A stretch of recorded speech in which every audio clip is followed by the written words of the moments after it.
Matapos ang mahabang diskusyon ng Senado sa impeachment laban kay Vice President Sara Duterte, ganap nang napagtibay na magkukumbin ng Senado na tatayo bilang impeachment court.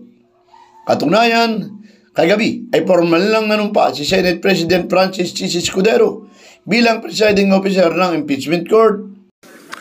I, Francis Chis G. Escudero, solemnly swear that in all things appertaining to the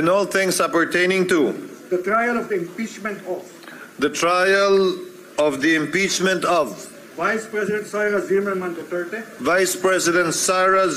Duterte, now pending, I will do impartial justice according to the Constitution and laws of the Philippines. So help me God.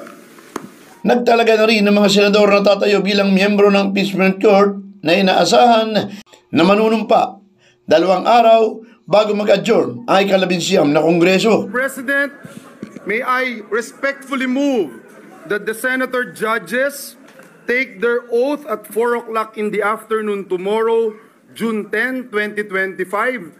And again, reiterate, Mr. President, what this representation made mention a while ago, that after the oath-taking of the senator judges, the court will be constituted but not convened yet, Mr. President. Thank you, Mr. President. Samantala, inaasahan na uusad ang impeachment laban sa pangalawang Pangulo kahit pang Senado at Kongreso ay nasa CNDA.